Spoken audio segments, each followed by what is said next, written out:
piece of me? Do I feel lucky? Well, do you, punk? Good morning, Vietnam! I love the smell of napalm in the morning. You're gonna need a bigger boat. I feel the need for speed. I wish I knew how to quit you. Love means never having to say you're sorry. You do. You'll shoot your eye out, kid. What's up, film fans? Happy Super Bowl Sunday. Welcome to episode 283. Welcome to Past Lives, and welcome to another new episode of the Cine-men movie podcast. I'm your host, Juan. I'm joined by Zach. What's up, man? How are you doing? Hey, what's going on, everybody? Happy Super Bowl Sunday, everybody. As Super you can Bowl see, weekend. You can tell who I'm going for tonight. Super Bowl Sunday. It should be I think the Monday after should still be considered a national holiday. I think so too. So that way we can just have an extra day off. But yeah, it is Super Bowl Sunday, so that's why we're starting this morning instead of later this evening. But Zach, you planning on watching the big game? Yep. It's kind of like everybody. You got all your snacks ready? I gotta go get some snacks right when we're done with this. Gotta go get some, and then we'll be good to go. What's on your menu for today? We're thinking about, we might make an actual dinner, but we might go get some like chips, salsa, queso, some tortillas, make it like a little party thing. Nice. I think we did that last year. What about you? I think we're doing wings and dogs. Wings and hot dogs. Dogs. You cooking the wings, or are you going to get them? No. Little grocery store down the street has a nice little 3-pound bag for $6. So nice. But we're here to talk about past lives. We're also going to reveal our top 5 worst movies of 2023. But last week we reviewed and talked all about Casablanca. You guys can review and listen to that episode anywhere you listen to podcasts. iTunes, Spotify, Podbean, iHeartRadio, Pandora, Amazon Music, TuneIn, Stitcher. You can also watch it on demand on Facebook Live and here on ImSwap YouTube channel.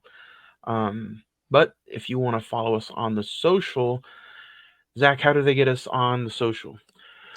Yeah, we're all over the socials. So Facebook.com / the Cine-men movie podcast, the old famous Instagram / Cine-men movie podcast, X, formerly known as Twitter, Cine-men405. And if you want to send us an email, some recommendations, some hate mail, some love, and everything in between, email us at cinemen921@gmail.com. gmail.com. Also, let's get into some recent watches. Zach, do you have anything you want to recommend to anybody? I did go see Argyle. Don't waste your time with that, please. Just do yourself a favor. That looks terrible. The only positive thing was Sam Rockwell and Bryce Dallas Howard. They actually had some good chemistry in there. But other than that, it was 2 hours and 20 minutes. There is no need for that movie to be 2 hours and 20 minutes. I finished reading finally Harry Potter and the Goblet of Fire, and I rewatched the movie. Fun movie. We might need to do a little bit more Harry Potter this year. I'm not gonna lie. That was that's the franchise that I kicked off this little franchise frenzy with, and I agree. It was a really good franchise to go back and just dive deep into. It's fun because I haven't seen the movies in just go reading them. I'm doing kind of like read the book then watch the movie, just do compare and contrast. There's stuff in that movie I forgot even happened. I remember like the trials they had to go through, and the ending with Ralph Fiennes as Voldemort is probably the best part of the movie. Other than that, really checked out past lives for today's episode, and really that's about it. So Harry Potter movies are on Max. Don't go see Argyle, and check out past lives. Let me see. I went through the Rocky franchise this past week after Casablanca. I watched 1 through 6 and then checked out Creed 1, 2, and 3. It's up on the social medias, but you know what? I gave that entire franchise a 9 out of 10. just because, like, honestly, there's no There- bad movie in that franchise. Rocky, you might be able to point out Rocky 5, but It's even not that, great, but still, it has a good story to it. yeah, it's watchable. It's got some memories and moments in there. They bring back Burgess Method for some scenes with Mickey. Overall, like, I highly recommend it. To me, I feel like Rocky and Stallone, they do better boxing scenes than boxing has actual fights. Um, Yeah, yeah, and if you notice, there's some other boxing movies out there, but nobody takes control of the boxing scenes quite like these movies do. Um, and like I said, every story pays off. The character development is really, really well. So um, I recommend the Rocky franchise and the Creed movies. Finished off with Jackie. I watched Jackie after I just got on my JFK binge. And dude, I forgot how depressing Jackie is. yeah. And it feels like an A24 movie. The entire thing does. Um, I highly recommend Jackie. Part of me thinks it was A24, but isn't it like Fox Searchlight or something like that? Yeah, Yeah, yeah. I watched Walk the Line yesterday. nice. Those two performances are really good, but something just I thought I was gonna really love the movie, but I just like, it's good, but it's not like great. Yeah, I haven't seen it in a long time, but I remember liking it a lot. So, Thanksgiving, I finally checked that out. Not hmm, not not bad. It's your fun Eli Roth gory movie. It also kind yeah, of feels like a horror comedy at some points. And then I checked out Past Lives again for today's episode. So if I had to recommend anything, I think Walk the Line is on Max, hmm. um, the Creed movies, and Jackie. So, but Zach, we're gonna let people know our worst of the worst movies of 2023, and we're also going to give out our prestigious dog shit of the year award, which is considered our worst movie of the entire year. So I think it's become a legendary award myself. should be pretty fun. And we'll cap everything off Sunday, March 10th, as we talk our top 5 plus 5 movies of 2023. We're also going to hand out, favorite actor, actress, favorite horror movie, favorite comedy, and just going to have a fun episode Sunday, March 10th. So here we go. Let's talk our top 5.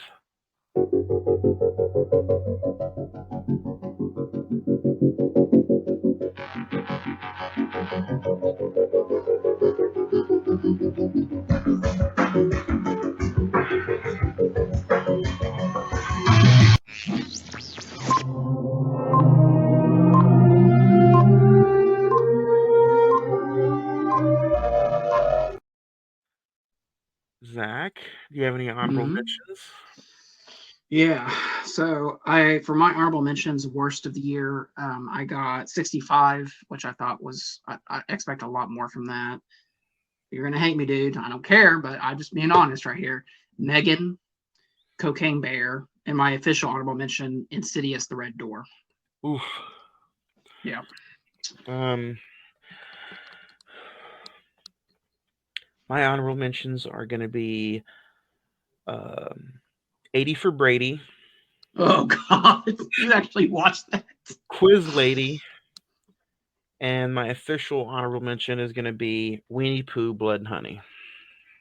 Who was in that quiz lady? Was that Aquafina? Was Aquafina, she in that? Oh yeah, no. yeah, All right. and Will Ferrell, Oh. Yeah. All right. yeah. So So this is gonna be fun. This is fun already.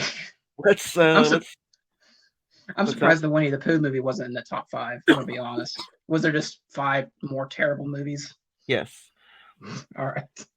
And let me start off with number 5. Um, Number 5 for me is going to be Heart of Stone, the Netflix Mm, exclusive with Gal Gadot. Um, anytime she puts together a movie, you're kind of like, oh, I can't wait to see what kind of physical role she does, whether it's her own stunts or what kind of, movie they put her in. But when you start getting typecast by Netflix and they're looking to just push out anything as much as they can, it kind of just spells disaster all over the place. And that's what the Heart of Stone was for me. So it's on Netflix. If you dare, go check it out. But it's like 2 hours and 15 minutes that you're just not gonna get Oh. back. And honestly, I believe she's kind of become a little stale. Mhm. They've tried to put her in some comedies. They've tried to put her in some action movies without being Wonder Woman. I just think she's now got the Wonder Woman curse, man. I don't think she's not gonna Yeah, pop maybe. out. Yeah, unless you use her for her looks or do like a Baywatch type movie or maybe just put her back in as Wonder Woman. I don't see her um I just don't see her, sparking out as anything else. Yeah. Unless you want to throw her in there as a Bond girl, maybe she can do something like that. Yeah, that'd be cool. But yeah, number I 5 for me is Heart of Stone. I saw that. I didn't see that movie, but it was just on my Netflix queue. I was like, I'm not gonna watch this. I just heard the bad buzz about it, and just like it's like you said, 2 hours and 15 minutes. Like, no, I can't. Yeah. So, my number 5 is a film that no one in the world has heard of except for maybe me and maybe you. So this won't take too long. My number 5 is Marlowe, the Liam Neeson like New York detective movie that I came almost out bought that. earlier this year.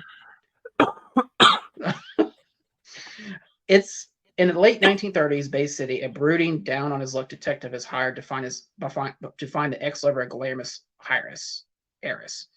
It it is so boring. I usually like period pieces like that. And it's just I like the 1930s and that look. And Liam Neeson fits in that world, but it is just dull. There's no good acting in it. I think I get actors got to take just take a paycheck, just because they need it. But this, mm-mm. No, not good, guys, not good at all. I will say positive. I did like the production design. It did look like 1930s California, or wherever it was. So there is some good attempt at trying to make that as real as recreated as possible. But the storyline is just not very good. Oof. Number 4 for me is going to be The Expendables 4. Oh, It was rough, man. When you spoiler alert on The Expendables 4 if you haven't seen it, I believe it's on Paramount Plus. Um, but man, you kill off Stallone at the beginning of the movie, and what's he's the point? he's gone almost the entire movie except for the last 10 minutes. So you have Jason Statham, which can carry a movie. Don't get me wrong, um, but you have him compete. You have him carry the movie with Megan Fox, Oh, and then you have the Megan Fox fight scene where they end up turning it into a love scene. I completely wanted to wash my hands of it. I was bored the entire hour and 45 minutes. It's lucky it didn't make number 1, okay? And the only reason I have it at 4, I did have it a little higher, but the only reason I moved it down was because of Stallone. I can't do Rocky like that. I can't do Stallone like that. But it's pretty bad. If any movie should kill off a franchise, this should be the last Expendables movie because it was god awful. It was pretty bad. yeah, So I think I gave it like yeah, original. I think I gave it a 3 out of 10. yeah. It'll show back up. Just don't worry. So what's So, what's your what's your number 4? number 4, you're gonna hate me for this one, but like I said, when we do these lists, we got to be honest with each other, and this is just made it number 4. Number 4 is The Exorcist Believer. It. I understand. Look, I get we're in a time where requels dominate the horror genre. We did it with Scream. We did it with all these other types Halloween. of films, Halloween. And I would think with David Gordon Green and Dana McBride doing the Halloween, that Halloween trilogy, it's got mixed results. Some people really like it. Some people thought the first one was great, then the last two are terrible. I think we had something. kind of good with that, and then they're going to take on the Exorcist franchise and do something different. I get, we talked about this when I first watched it, I don't know, December or whatever. It is boring. There's just nothing going on in it. And I understand that's kind of like the formula from the original Exorcist. Like you build up until the actual exorcism sequence. Terrible acting. I don't care about the kids. I don't care about the families. There's just nothing that attached me to these characters. And the scares in this are terrible. And you bring back Ellen Burstyn. Spoiler alert for anyone who cares.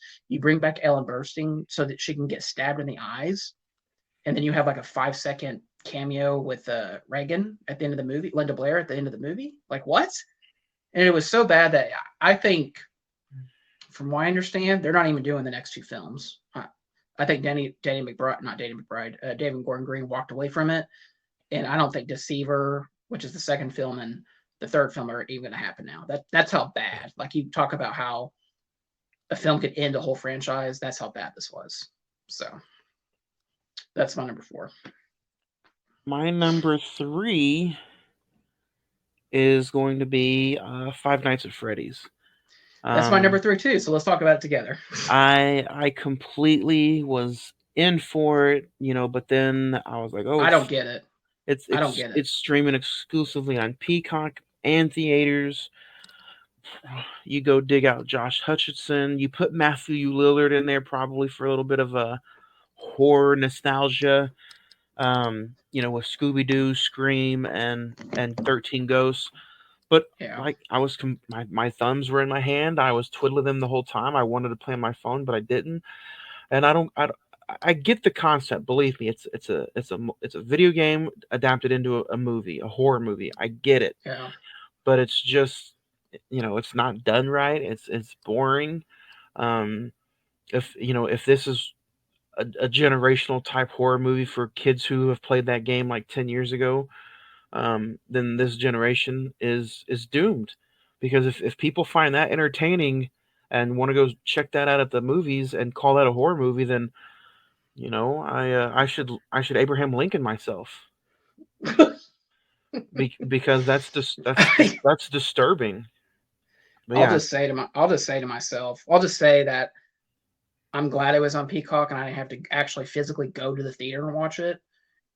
I'm on the opposite side of you. I don't get it. I don't understand how this is actually a whole franchise thing that people just that kids younger than us absolutely love. What is the appeal for it? I don't get it. I understand the concept of like it's Blumhouse. Yeah. Oh fuck me. So it'll definitely be getting a sequel just because it was made for so cheap and made so much money at the box office. I think it's terrible. I just get it. I will say Josh Hutcherson was good in it, but it didn't save the movie and the whole concept of, I like the concept of a killer Chuck E. Cheese thing. That was kind of an interesting concept, but they just did it in a way that was so boring. By the end of the film, you're like, okay, just kill whoever you need to so I can roll credits and get out of here. And it was like 2 hours long. Yeah, well, I thought it was longer. It's actually just barely. It's like an hour and 50 minutes. If you want to watch something that's the same concept but has more badassery in it, go watch Willy's Wonderland with Nicolas Cage, and that thing's only an hour and 20 minutes. And you're in or out. Yeah. Yeah, it's fucking terrible. My number 2 is, talked about him earlier with Jason Statham. Number 2 for me is the Meg 2. I'm kind of like you, Zach. I like disaster movies. I like movies where animals, just completely rattle the cage and want to kill you. I love big shark movies, but this one did not do it for me. Again, boring, outdone, and rumors of there being a third one is just absolutely absurd to me. Yeah, I'm not a fan. It was boring. I only have it because it was a Jason Statham movie. Where is it at? It's somewhere. Yeah, the Meg 2. Yeah, it's insane. Never again. I feel bad for Jason Statham, but you know what? Good for him though, because he's getting paid. He's doing all these movies decades later. I heard he did something called The Beekeeper that actually got positive reviews. Yeah, that was good. Yeah. So you know what? He had a I'm rough glad. he had a rough he had a rough year last year, so maybe this one will turn it around. Well, you know what? Operation Fortune didn't make my list, so two I heard, out of the three movies he did last year, I heard they were all kind of mediocre, but I didn't mind Operation Fortune. I love Guy Ritchie though, so maybe that's a little biased. Yeah, that's true. What's your number two? Number two is a film that came out the same day as Across the Spider Verse, and I'm glad I saw it for free because otherwise this would probably be my dog shit of the year. Number two is The Boogeyman, an Oof. adaptation of like the Stephen King short story. This movie, it should have been like what they did for Prey, just put it on Hulu as a Hulu original.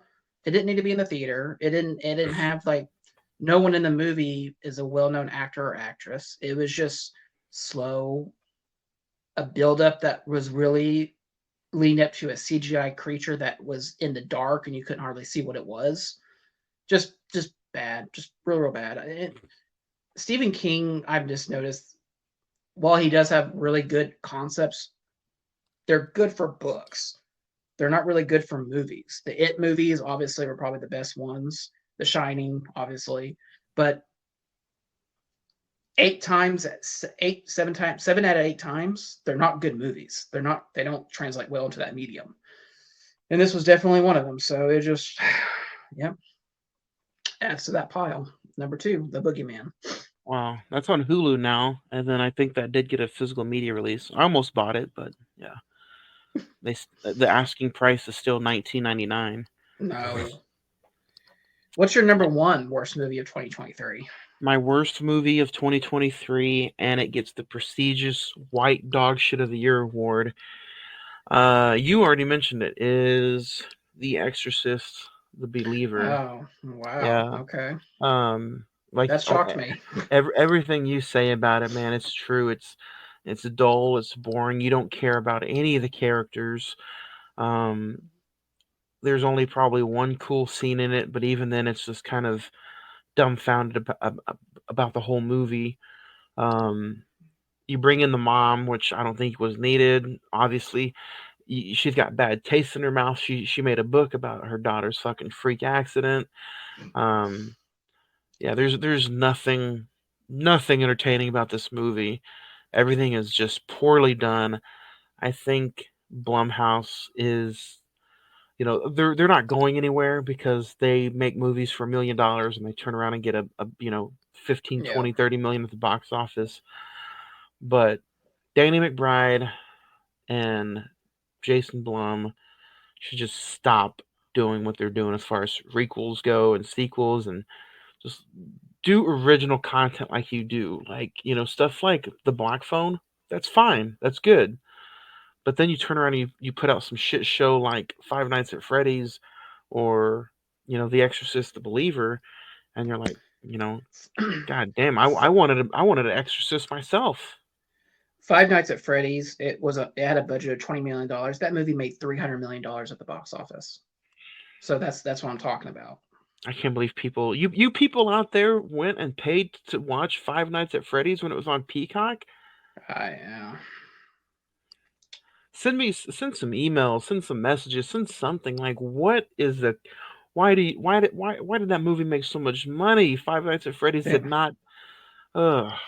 Exorcist Believer had a budget of $30 million and it made $137 million at the box office. I'm just like, I think this that's is the I think world. that That's I think the it's world we still live gonna in, man. I think it's still gonna get a sequel because of how much Oh, money it made. I don't know, dude. I don't know. Yeah, I gave it a 2 out of 10.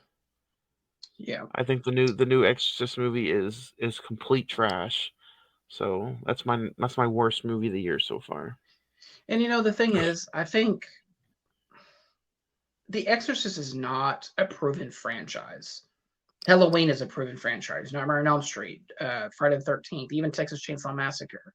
But The Exorcist, you have one good movie, and then you have all these other ones that are just trying so desperately hard to get that magic or that But horror but element. that's horror movies in general, though. I mean, look Yeah, at I the know. I know. Amityville Horror, The Omen, all that stuff. Saw 11 comes out this year. Yeah. Well, watch your mouth on Saw, okay? At I least like the Saw. At least those are a little bit more entertaining. they're watchable, and they're the best thing about them is they're only an hour and 20 to an hour and 40 minutes. Yeah.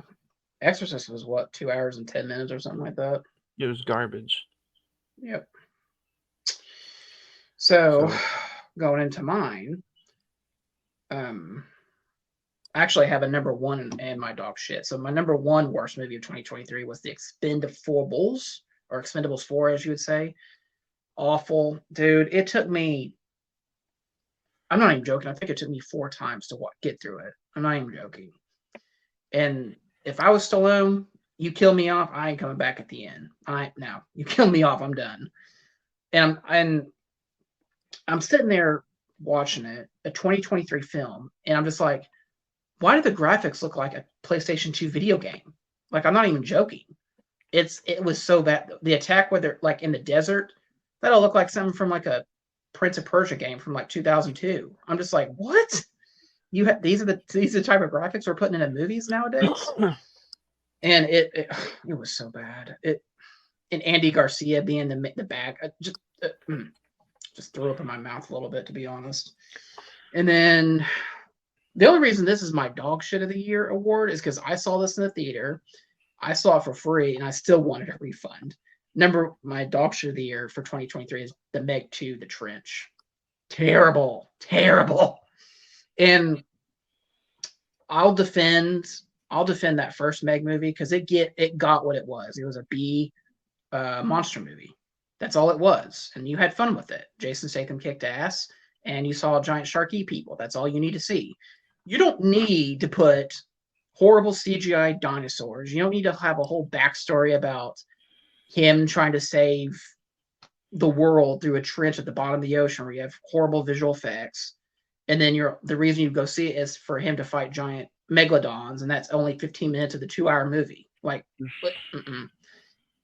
and the movie was over, the credits started rolling, there's a group of people by me, they're just like, oh, that was really good. And I'm just like,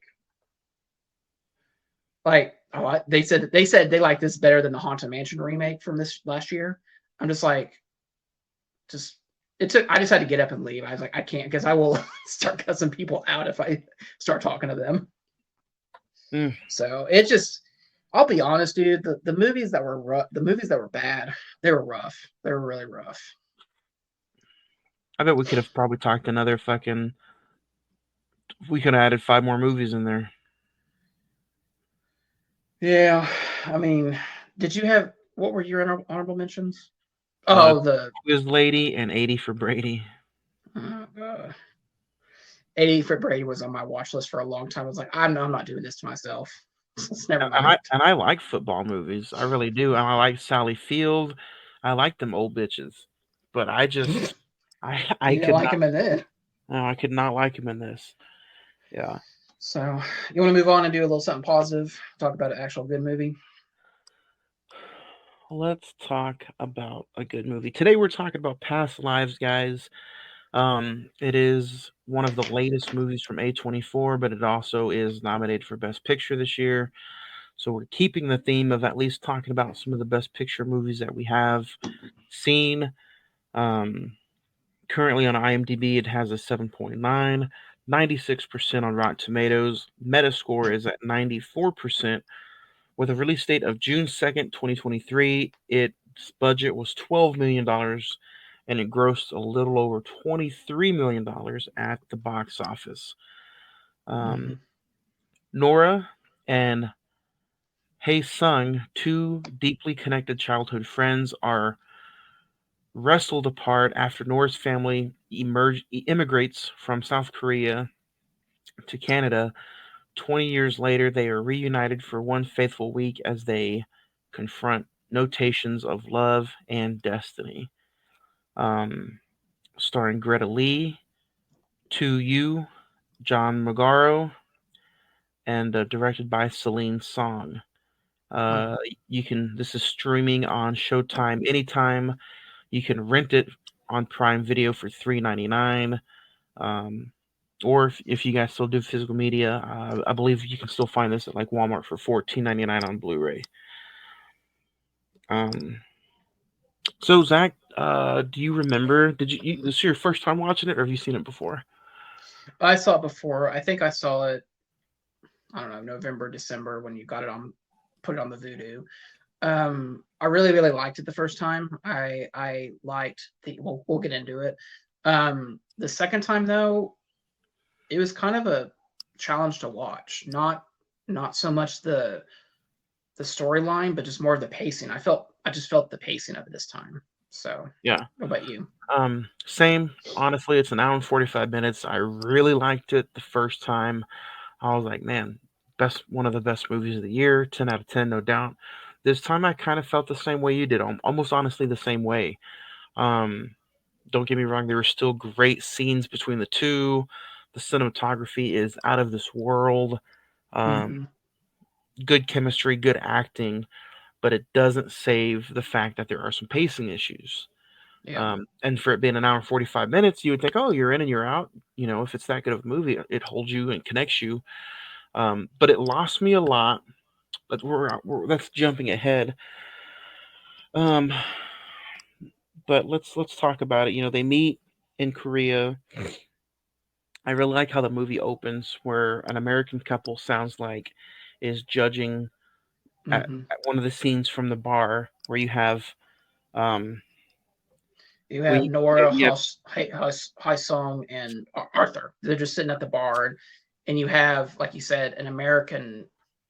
I call it just like stranger watching, and you're just trying to come up with ideas of how are these three people related, and then we jump back to 24 years earlier when Nora and High Song are kids, and then that's how and we begin the story. and the story takes off really quick with the the conversations in Korea. You can tell the two kids Mm-hmm. cling and they start holding hands. They like each other, obviously. I'm Yeah, guessing they're probably what, like maybe 9 or 10, between 9 yeah, and 11. yeah, And then you get the statue scene where the mom is telling the other mom, hey, we're immigrating soon. yeah, And they're going to Canada because her dad is a film director. Um, but it does have A24 just plastered all over it with yeah. the scores, the scenes, the cinematography. Like I said, um, me and you might fight, but I think this has better cinematography than Oppenheimer. Hey, listen, we will I, fight. I think I'll meet you at your house. I'll be right back. I think this has better cinematography than Killers of the Flower Moon. I think it just has that good old fashioned long shots, and we'll talk about the long shots throughout the movie. Um, And so, ironically, and it was filmed um, on location, I think, in New York City as well.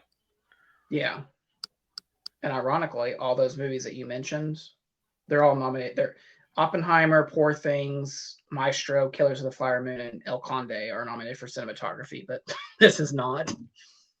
And I agree. Like there are a lot of good shots, like the scene where in the beginning where they're having their date in the park and they're just like running around with the statues and the mom are just talking with each other.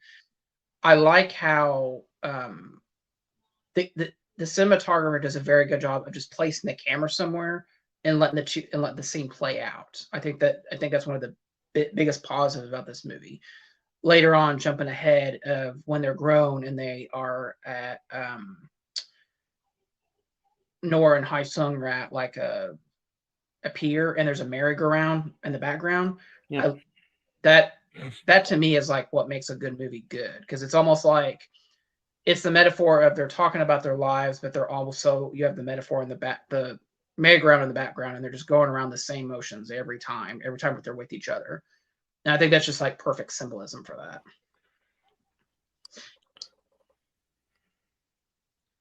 Keep going. Um,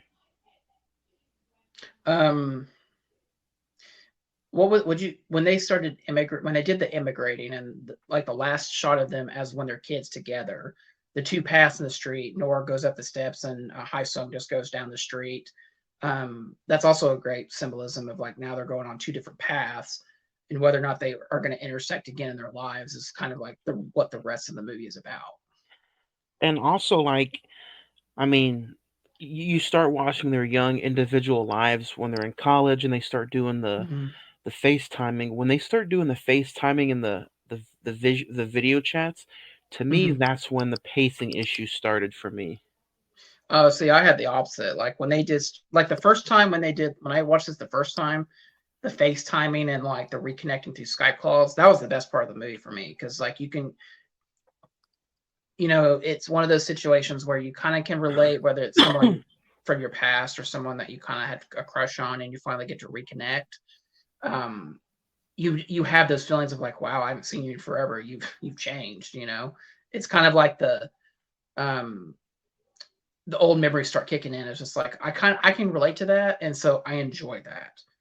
It was when we got to for me the pacing issues kicked in when we got with when she met Arthur at like the art escape escape or whatever, or art convention or whatever it was. And it was just like, okay, anytime Nora is with Hai Sung, I think the movie works. Anytime she's with Arthur, it kind of slows down to me. Do you think, and I'm just gonna spitball this, but I think that's done on purpose.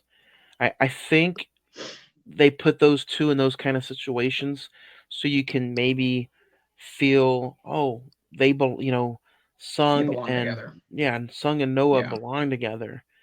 This guy, like he says when they're laying in bed, he's the evil American that is laying between her and Sung as far as their destiny goes.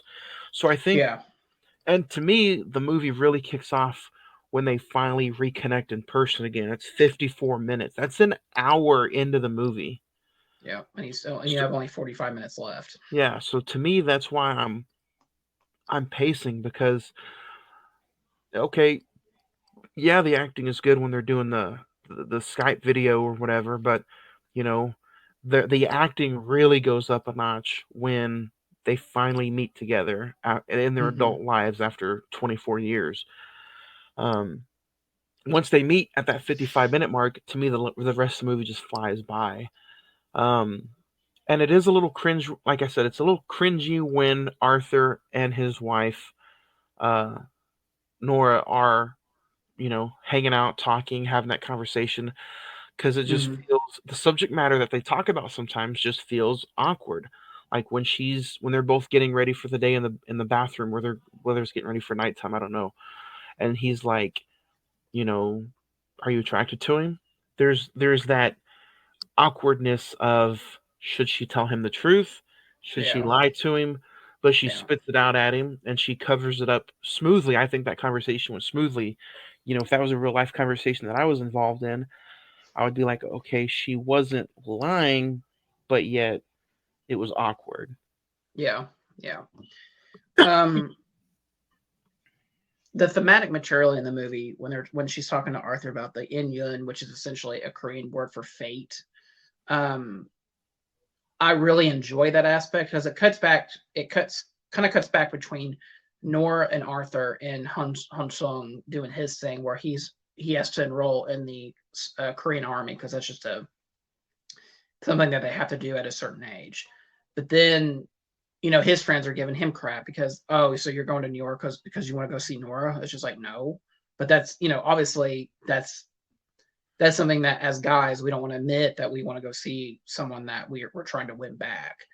And at the end of the day, I really enjoyed the conversations of like, what is marriage? What is a relationship? What if we had gotten together at a younger age, do you think we would have broke up by now? I really, really enjoyed that stuff. I think the screenplay is really well conceived, really well designed, and obviously it got nominated for best original screenplay, that and best picture. So I'm kind of bummed that Greta Lee didn't get nominated for best actress because I thought she was really good in this.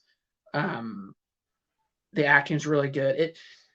You also, I I'm think I sorry, think I'm the direct jumping around. No, you're good. I think the director, Celine Celine Singh, should Song have was got good. This was nominated. her first. This was her first feature film, and she knocked it out of the park. Yeah. Um, I'm surprised that. Do you think? And jumping ahead, I guess we're kind of all over the place now.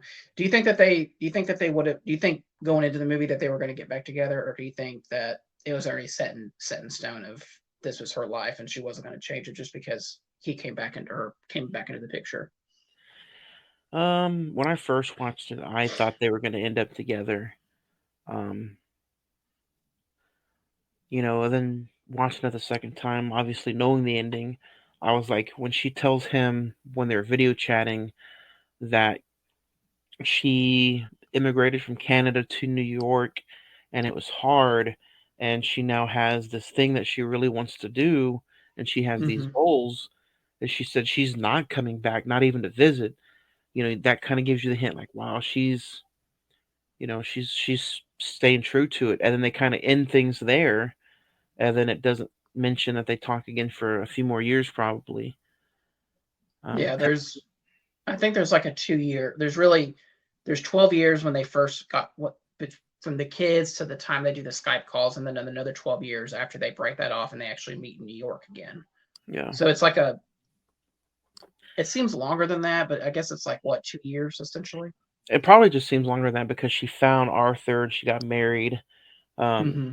But even then, like when I first watched it, even though there's still that scene, the ending scene where he gets off and goes, I thought she was just gonna hop in the car with him. Oh, and then it tracks her back to the apartment, and she's like, Yeah. it's almost like, did I make the right choice for myself in life? Yeah. Something else I noticed was when the reunion in New York and they go to like where the merry-go-round is and at the harbor. Did you notice like there's like it just follows them, it just follows them all the way through, but there's couples all around them, and when they're talking about marriage, I was like, that is such a genius aspect of the filmmakers uh telling of the story, and that, yeah, we're talking about marriage, we're talking about relationships, but why can't we work when there's everyone around us? Because everyone around us is everyone around them is a couple. And I'm just like, yeah, I've been there. I've gone to some place where it's just like there's couples all around me. It's just like, God damn it, what am I doing wrong? Well, see, it also kind of reminds me of like if this was his hometown and he took her to this spot where it was like the makeout spot, that's what it also felt like. Oh yeah. But it's Yeah. let's talk about, like, let's put yourself in Arthur's shoes. How would you feel? Because And that's awkwardness throughout the whole ending uh half of the movie. and I've been in those situations where, it may not be another language, but they're talking about something that you're not in the know of. And the Celine song, I'll give her credit. You actually feel sorry for Arthur in that situation. It's like, damn, they're just going on. They're just telling about their lives in Korea, and he's just stuck there being like, oh, you kind of have to do that thing where it's just like, oh yeah, yeah, yeah. No, I get that. You're sitting there going like, damn, this is so awkward. But he knows Korean though. He knows some Korean. He couldn't grasp the entire. I don't think he could grasp the entire conversation. When Nora and Sung are talking in Korean, it kind of cuts back to him, and he's like real sad. I think that in that moment he kind of realizes like, yeah, they do deserve to be together. Almost. It's not. I don't think it's like it's not a language barrier thing. It's the I'm really holding you back from your one true love. So She's like, yeah, I'm gonna not teach him. I'm gonna get this dick in certain Korean. words, right? So would this movie be like a 10 if that just turned on a right off the cliff? Let's talk about that for a minute because this is A24. Did you have any feeling of any random weird A24 ending? Because we always talk about A24 and how they can just turn things at the end of a hat. Did you have any of that feeling? Like, No, this is more. What is this? Is this rated R or PG-13? PG-13? It's PG-13. It was a very tamed A24 film. I was quite surprised by it. This could have been Universal, Paramount. It didn't, like you say, it had A24 vibes. I didn't think that at all. I just kind of thought this was just like a every other day dramedy essentially. When I say Dramedy. A24 vibes, I mean by just the way you can tell the way it's shot, the way the cinematography goes, the score. And I have it in my notes. It's like you can tell it's a good, like they really mean for this to be a New York City movie. If New Yeah. York City is part of if New York City itself is a character, and I think they do that perfectly in this movie as far as like just wide shots, just the streets, the Hmm. wide shots of the city. Um, Yeah, I agree with that in the terms of when it cuts back to New York and Seoul, South Korea. mhm. Um, they're trying to set up the idea, or they're trying to show the idea of two different lifestyles, and that those two cannot really mix in a certain way. And I like how, like you said, Nora's very motivated. Like she wanted to win the Pulitzer, she wanted to win, the Tony Award. Her goals change as life goes on, while Songs is just trying to be like, I just want to find happiness. Like I want to find that person that makes me whole. So Yeah. Um, something else I really really liked, and we don't really have to have this conversation, but like when they're on the Staten Ferry and they go by the Statue of Liberty, I feel like in today's world, that scene has much different meaning than it would have like 20 30 years years ago. ago. Yeah. It's like the Statue of Liberty means something now than it did than 30 years ago, essentially. I'm opposite. I think it meant more 30 years ago than it does now. So, like, what do you like?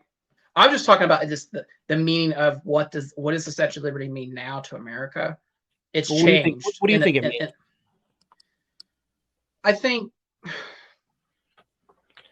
I think the Statue of Liberty has always been a symbol of freedom, and the idea of you can come and make your dreams a possibility. And now in today's world, Yeah, you it can't do that. doesn't. You can't do that. It's much more complicated than it was 30 years ago. Yeah. You can't come to this country and make, I don't know, just make yourself a bakery and be successful. Now it's just there's a lot of hoops you have to jump through in order to make that a reality. I think it meant more 30 years ago. Like I think the symbolism of the Statue of Liberty is just it's just there now. It's a even though then it was like a tourism thing too, like, you know, coming to this country and that being one of the first things you see if you travel from maybe the Asian parts from the east side to the East Coast. That's one of the first things you see when you come in on the ferry. Yeah. I don't think it means that much anymore just because of how many different ways there are to get over here, if that makes sense. Yeah. And everyone's depiction or everyone's description of the American dream is completely different than it was 30 years ago. And everybody's deception of the United States is different from it was 30 years ago. Yeah, This that's true. this movie feels like it should have been made in the mid 80s. It kind of has that vibe, almost like the aesthetic of the movie Yeah. kind of feels that way. You were talking about Jackie earlier in our recent watches. I feel like it has that type of like aesthetic to it, but it doesn't have like the 70s or the 80s grime that film back then has. Yeah, I think this movie would and could have been made like in the mid 80s, and instead of voice chatting, maybe they're going by emails or letters. Yeah, you know how Like, the Holdovers is the Holdovers is like filmed like in a 70s type of aesthetic. mhm. I feel like this movie would be a lot better served if it was done that way. But it works nonetheless. Like, it's not a bad movie. It's not terrible. No. And I don't think it's going to, but the Oscars doesn't have voting, right? Like, you can't see who won second in Best Picture votings, right? Like No. like sports MVPs or something. I think they should do that. I think it should be like an open voting ballot. Just of course between the academies, just Right. between those. But if you get to vote, then you get to see who came in second place. Like I would like to see that.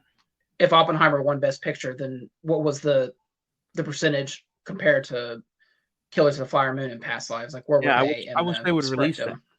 Yeah, I wish they would do something like that. Because I don't think Past Lives is going to win, but I do think I don't know. I don't know how the Academy says, okay, this is one of the 10 best films of the year. I don't know. I just want to know. Let me do it this way. Show your work.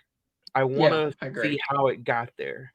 Yeah, because like the only nominations this got was, like I said, Best Picture and Best Original Screenplay. You could have done Best Director for Celine Song. You could have done Best Actress for Greta Lee. Best Well, Cinematography. not only that, but like I want to know just like out of all the thousands of movies that was released in 2023, how did this movie make the final 10 spots?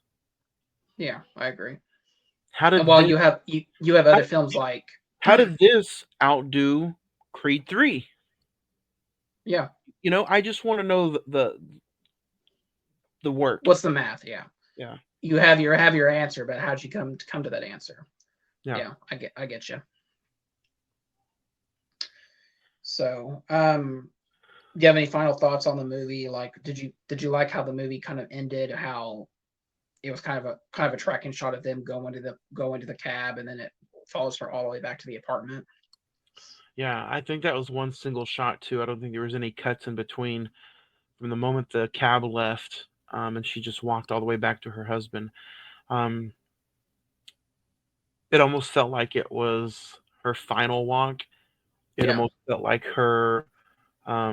It almost felt like she knew somebody was watching her. Like, is she being judged? yeah. Um, and then I don't know. I put in my notes the final goodbye because I think they both knew at that point that they weren't going to see each other again. Um, yeah, I enjoyed that final scene, but I like how it cut and you saw Sung. That was the final shot of him in the cab, just looking back at the city. Yep, that's true. So So, if you're Arthur and she comes back into your arms and she starts just sobbing, you hmm know, what do you do? I mean, You comfort her, tell her it's going to be all right, and go give her some street meat up front. no, I kick her off the steps and be like, "Go!" No, Go back up to the room and give her some New York style hot dog. some uh, lovely pizza. Yeah. No, I think that's really hard because I feel like you really want to like be there for her and like be her supportive rock, but at the same time, you kind of wonder to yourself, am I holding her back from the person that she's supposed to be with? And that's a very tricky question. I mean, that could have easily, like you said, the movie could have ended with her going into the cab with him, and that's the end of the film. Because like you're also like, is she staying here and she's choosing me because of me, or does she choosing me because she wants to stay in New York City and she has all these goals that she wants to meet, and I'm just along for the Right. ride. Right. So I kind of like how it just kind of ends with them going to the apartment, and that's it. That's the last time you see him, and you don't really get, like you said, is she there for her goals, or is she there because she loves him? yeah, So, but um, you have any favorite scenes?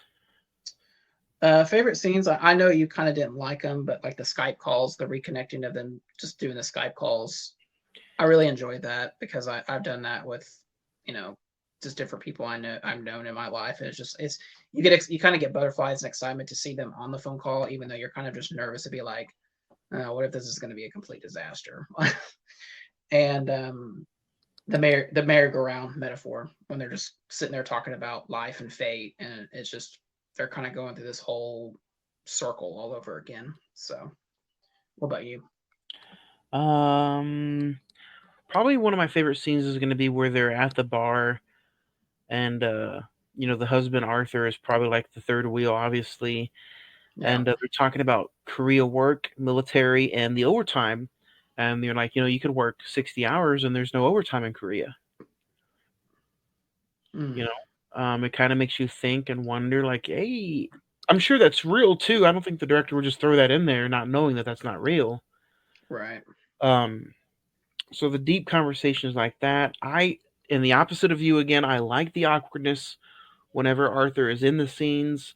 because it makes it feel like she's doing something she's not supposed to be doing. Um, I don't know. And at the end of the day, you're kind of like, man, did she, not cheat? But I like how it showed her not flirting with the idea of cheating.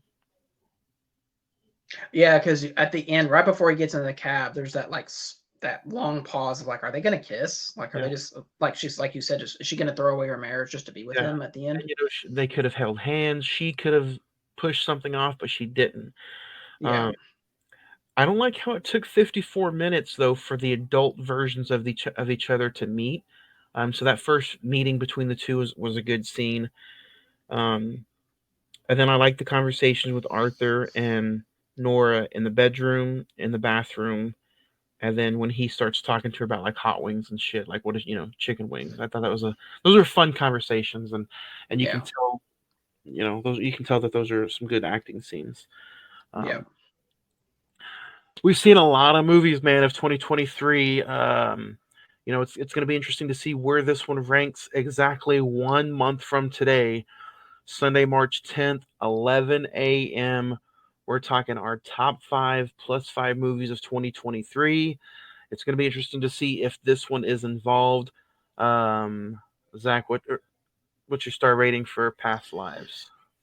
I'll just go ahead and say this will not be in my top 10. I'll just go ahead and say that. You're supposed to build the anticipation. I think this is a very strong film. I think it has good performances, good cinematography. It's worthy of the 2 nominations it's got at the Oscars. But for me, the thing that hinders it the most is the rewatchability. Like, I was kind of excited to rewatch it for this episode, and it was kind of a homework, and I was just like, I don't like that. So I'm gonna give it a 7. Doesn't mean it's not a bad movie. I think originally I gave it like an 8 or a 9, but it just, like I said, rewatchability is key, and this just didn't have it. So I'm going to agree with you, but I'm going to go one step above. I originally gave this movie a 10 back in December, and I'm going to lower it down to an 8. I still think it's a solid film. It's got, like, the story is amazing. The character development is good. The chemistry between the 2 actors, and even throwing Arthur in there. Um, I'm not a big fan of First Cow, and when I saw yeah, When I saw John Magaro in this movie, I'm like, man, he was dull and boring in that movie. But he was kind of the good character in this one. So, um, cinematography is amazing. I love the slow score. Um, so I'm gonna give this movie a 8. Um, fair. I guess same thing with you. It's not a bad movie.